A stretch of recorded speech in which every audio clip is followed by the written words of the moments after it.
The city didn't notice him. Not yet. The people rushing past in tailored suits, the shiny black cars honking impatiently, the stock tickers flashing numbers that represented fortunes he didn't yet own, they all ignored him because he was nothing. And nothing, historically, often becomes invisible before it becomes unstoppable. He was 17 and broke. Not the temporary broke of a summer job gone wrong, not the frustrated broke of a missed promotion. He was the kind of broke that smelled of cold mornings, half-eaten bread, and long nights trying to figure out how the world could be so unfair. The first time he walked past the towering banks in the financial district, he noticed something others didn't: the way the rich moved. Not the flashy cars or the expensive watches, anyone could fake that, but the hesitation, the rhythm, the blind spots. He saw opportunities where they saw comfort. He saw leverage where they saw risk. He carried no inheritance, no mentorship, no fancy school degree. All he had was observation and curiosity. It began with small bets. At first, schoolyard bets, predicting which stocks the interns would overhear on the phone, guessing outcomes based on gossip and subtle patterns. Others laughed. He didn't care. Winning meant nothing to them. It meant everything to him. Every coin he earned, every favor he extracted, was practice. At 20, he realized the patterns weren't random.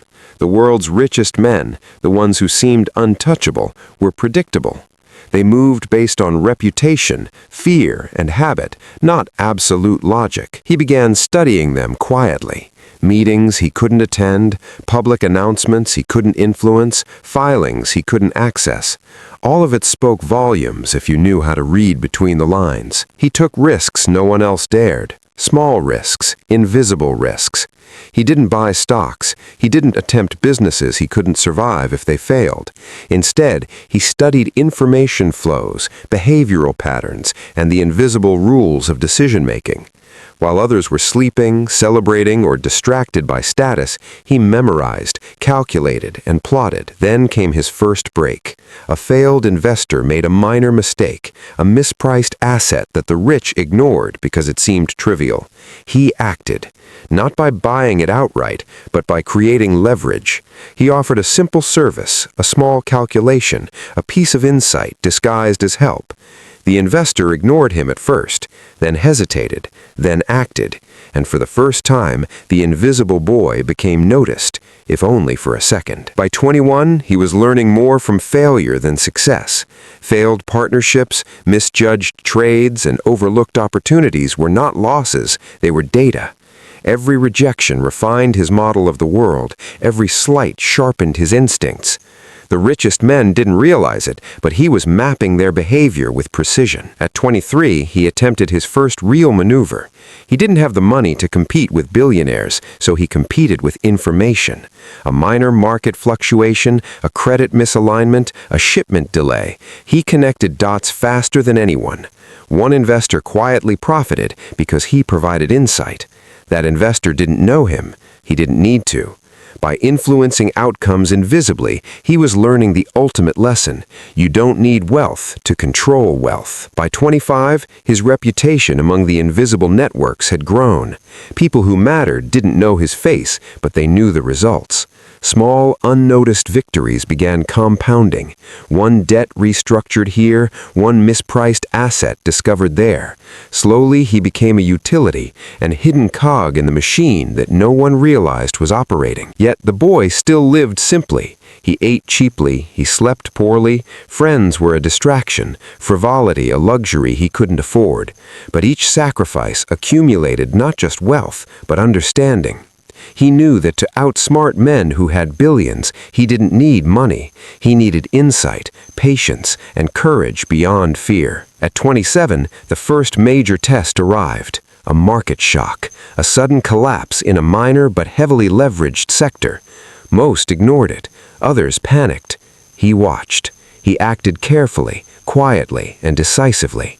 Small profits emerged, yes, but more importantly, he learned the mechanics of panic, greed, and recovery. He realized how fragile empires really were and how invisible hands could redirect entire industries if they knew the weak links. By 29, he had nothing flashy, nothing public, and yet his influence quietly touched deals, decisions, and assets worth hundreds of millions.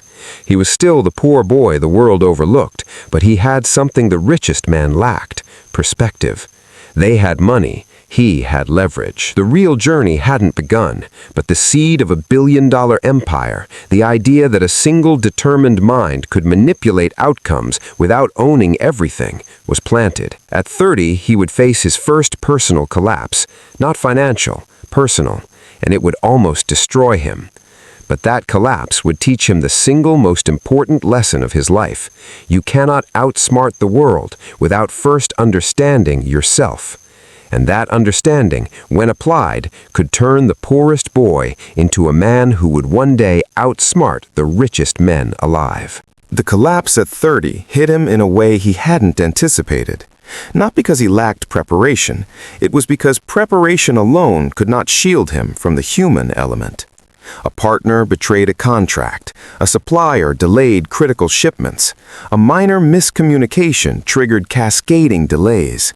His network, carefully built over years, threatened to unravel overnight. He stared at the reports, the numbers, the cascading emails, and the shaking hands of those who relied on him. Panic was contagious. Wealthy men, confident in their billions, were trembling. And yet, he felt calm. Calm because he had seen this pattern before. Calm because he knew that crises, while terrifying to the untrained mind, were predictable to those who study systems rather than surfaces. The first lesson he applied was patience. He did not act immediately. He did not panic. He observed, mapped the reactions, measured the speed of response, and identified weak links.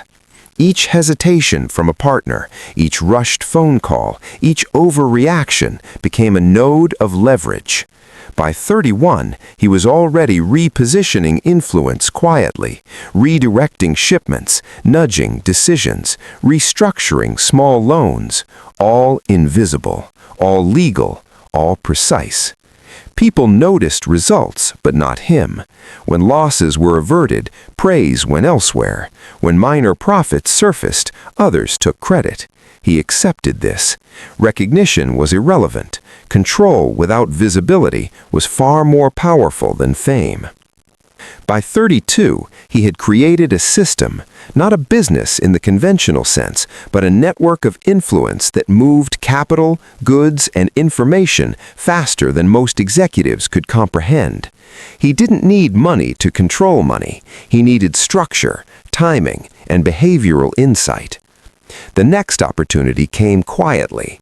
A small logistics company hemorrhaging cash because of delayed shipments and poor management needed immediate intervention.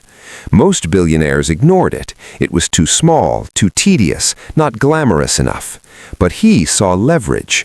A tiny foothold here, a clause in a contract there, a renegotiated payment schedule, and suddenly he controlled critical distribution without spending a fortune.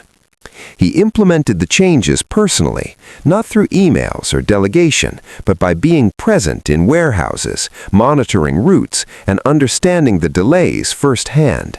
Employees didn't understand why this unknown man mattered, but the system responded to his interventions. The owners, desperate to see results, accepted his terms. They didn't realize that by giving him control without capital, they had handed him the first brick of an empire that could one day overshadow their fortunes.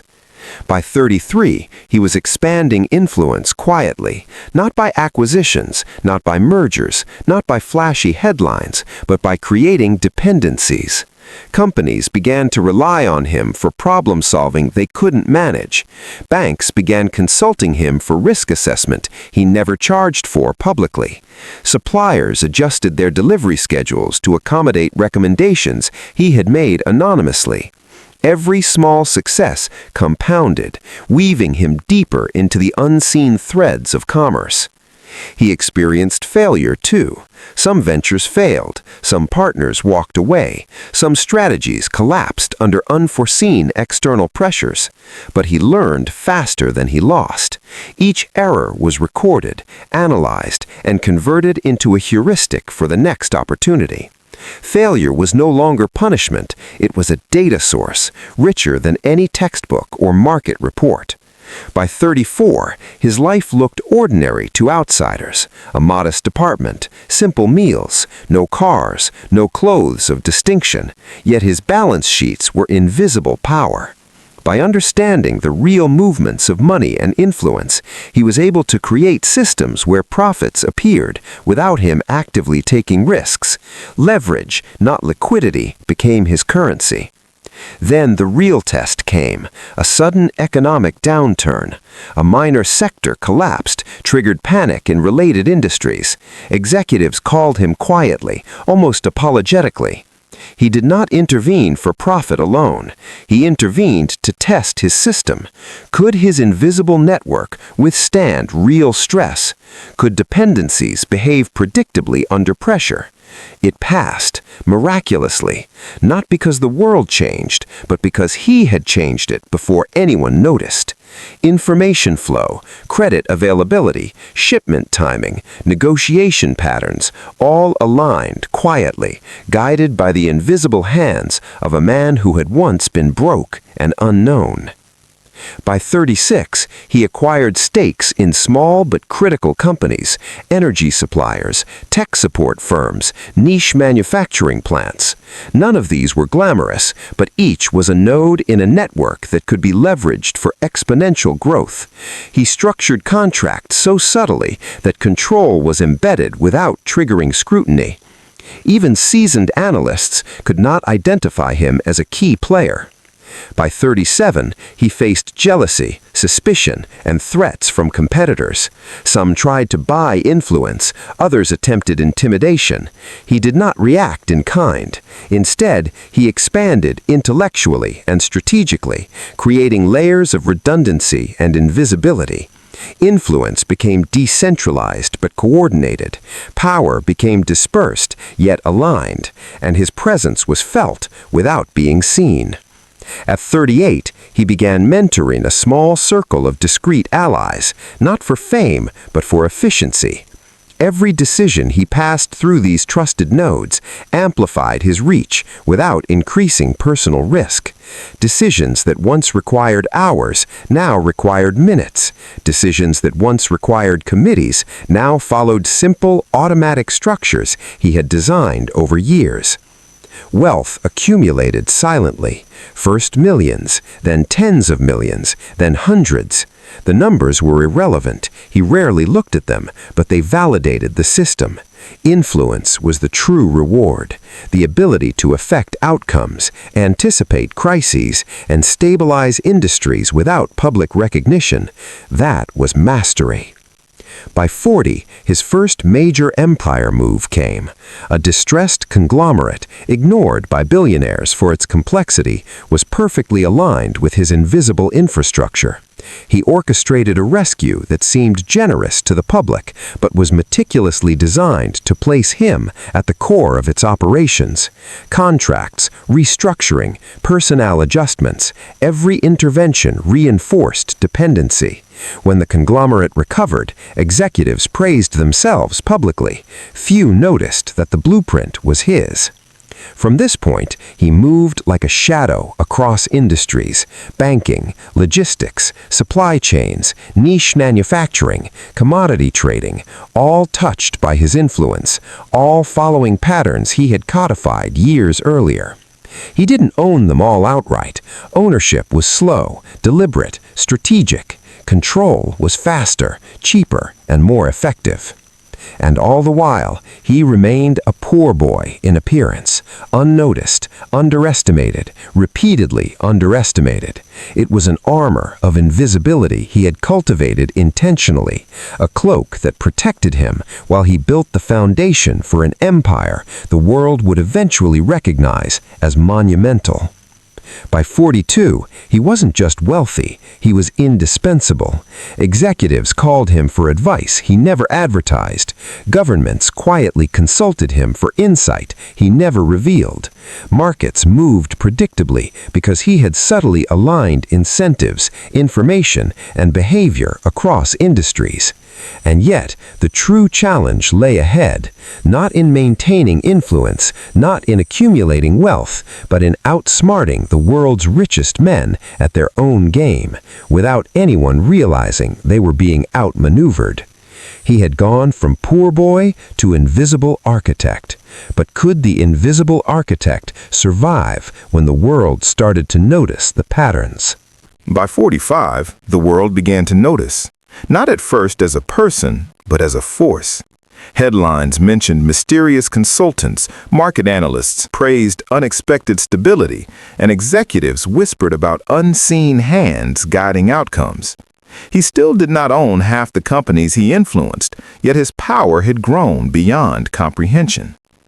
It began quietly with the merger of two undervalued firms, a shipping company and a technology support firm. Individually, they were small, ignored, and considered risky. Together, however, they formed a linchpin in a network he had built over decades. By orchestrating the merger without public attention, he effectively controlled a critical flow of goods and information that the richest men assumed they already commanded. Competitors noticed anomalies. Supply chains stabilized in ways that defied logic. Contracts that should have failed succeeded. Delays evaporated as if by magic. Analysts were baffled. They searched for the person responsible, but found only patterns. He had learned a critical lesson early on. Influence, when applied quietly, is far more powerful than fame. Being known as the architect of outcomes meant exposure and vulnerability. He wanted neither, so he doubled down on discretion. Every contract, every partnership, every acquisition was crafted to appear ordinary, unremarkable, and yet strategically perfect. By 46, he began acquiring actual equity, but selectively. Not flashy corporations that drew attention, but undervalued nodes in the network, logistics firms, micro-manufacturers, data processing companies. Ownership wasn't his primary goal. Control, stability, and leverage were. Money was a tool, not a trophy. The first billionaire tried to engage him directly, and public attempt. Invitations to boards, conferences, and philanthropic councils. The offer was generous, enticing, flattering, but he declined. Public visibility was a risk, a vulnerability. The richest men believed their wealth bought them influence. He understood something they did not. Influence without visibility is permanent. Influence with visibility is negotiable. At 47, he faced his first real challenge, rival manipulation. Competitors identified patterns and attempted to reverse engineer his network. They planted false data, delayed shipments, and attempted to buy loyalty from the same suppliers he depended on. Most would have panicked. He did not. Instead, he used the disruption as a test. Nodes in his network reacted predictably. Dependencies he had carefully designed compensated automatically. Minor failures became lessons. Minor betrayals became data. His system adapted, corrected, and reinforced itself. By the time the rivals realized the scale of the network, it was too late. They had been outmaneuvered without ever knowing the player existed. By 48, the empire's foundation was undeniable. Financial historians would later describe it as vertical integration executed invisibly, as if a ghost hand guided critical industries without detection. He controlled billions in influence and financial leverage, yet he remained unseen. Media speculated, analysts debated, executives whispered, but no one could trace it to him. At 50, his strategies matured. Risk diversification, invisible leverage, behavioral analysis, all applied with precision. Markets, crises, and opportunities flowed through his calculations faster than any competitor could comprehend. He had moved beyond being just a participant in commerce. He had become the silent architect of resilience, influence, and profit. But with empire came pressure. Governments began noticing anomalies in transactions. Regulators queried patterns that looked suspicious but were legally perfect. He did not panic. Instead, he positioned allies strategically, ensured transparency where needed, and strengthened the system from within. Every intervention reinforced resilience. Every transaction created an invisible safety net. By 51, he began mentoring select individuals, not to replace him, not to build a following, but to ensure continuity. His empire's true strength was in its systems, not in his presence. 1,000 decisions could be made without him, yet all aligned with his original strategy. He had created a self-correcting network of influence. Rivals who once mocked his humble beginnings were now scrambling to understand how one man with no inheritance, no fame, and no conventional power could orchestrate outcomes worth billions. Some called it luck, some said it was genius. Few recognized the real truth. It was relentless observation, calculated patience, and strategic invisibility applied consistently over decades. At 52, he faced another economic shock, this time global. Markets collapsed, banks froze, panic swept industries. Most billionaires reacted frantically, selling assets, withdrawing investments, and attempting desperate maneuvers. He watched calmly. His systems had anticipated the crisis. Dependencies absorbed shocks. Capital flowed through invisible channels. Outcomes stabilized before the public even understood the problem existed. By 53, historians would later note this as a turning point. The world's richest men lost billions. He consolidated control, quietly, invisibly. Not through dominance, but through alignment. The boy who once had nothing had become indispensable. At 54, he focused on legacy. Wealth, influence, and strategy were already monumental. Now he wanted durability. Systems were codified, redundancy built in.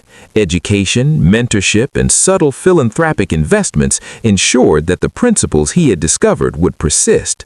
The empire was no longer his. It belonged to structure, foresight, and patience. By 55, he was untouchable.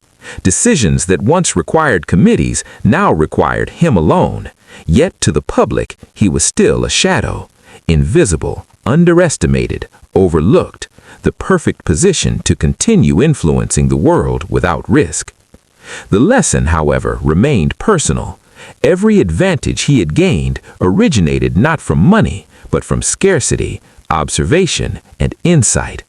The poor boy who had studied patterns, survived betrayal, and embraced invisibility had outsmarted the richest men, not once, but repeatedly. And the world would never fully understand how it happened. Because the richest men, the analysts, the media, and even historians often miss the most important part. True power is not in wealth. It is in the ability to shape outcomes invisibly and to survive long enough to see them manifest. By the time he turned 56, he controlled an empire the size of nations' economies, but no monument, no headline, no nameplate bore witness. The true measure of his journey wasn't wealth, it was mastery. And mastery, he knew, was invisible. By 57, the empire he had quietly built spanned continents, industries, and markets. Yet to the public, he remained almost mythical, a name whispered by analysts, a shadow in boardrooms, a figure whose influence was felt, but whose presence was unseen. He had learned early on that visibility invited vulnerability, and he had perfected the art of being everywhere and nowhere at once. The systems he created were self-reinforcing. Supply chains adjusted automatically to market shocks. Financial flows optimized themselves according to subtle nudges he had embedded years earlier. Partnerships formed and dissolved as expected, rivals miscalculated, and allies acted predictably. The invisible architecture he had constructed allowed him to manipulate outcomes without ownership, without fame, without risk. But power, as he discovered over decades, was not a destination, it was a responsibility. The richest men he had outsmarted often failed to see the fragility of their empires. They relied on bravado, history, and assumptions. He relied on observation, patience, and systems. When a financial crisis threatened entire sectors, he didn't act for profit. He acted to stabilize outcomes, to ensure continuity, to prevent collapse. At 60, he began to codify his knowledge, not for public release, not for fame, but for posterity. Lessons learned from scarcity, failure, and invisible influence were written into manuals for a select circle of mentees. Not everyone could handle the information. It required discipline, observation, and a willingness to act with precision rather than emotion. Philanthropy, subtle investments in education and infrastructure, and quiet advisory roles allowed him to extend his influence beyond wealth. Communities benefited without knowing his involvement. Industries stabilized without recognizing his hand. History would eventually note the outcomes, but not the architect. By 62, he reflected on the journey. The boy who once had nothing, who observed rather than participated, who embraced patience over immediacy, had built something far more durable than money. The empire was not defined by assets, but by control, resilience, and foresight. Influence flowed invisibly, unnoticed, but undeniable. Every decision he made, every minor adjustment in contracts, every alignment of incentives had been designed decades earlier. It was a chess game played in silence, with rules understood only by him. The richest men he had outsmarted never realized how easily they were manipulated, not because they were weak, but because they were blind to subtlety, to foresight, to invisible leverage. At 65, his legacy was secure. The empire could function without him. Leaders, executives, and even governments acted in alignment with structures he had quietly created. Profit, stability, and influence continued to flow.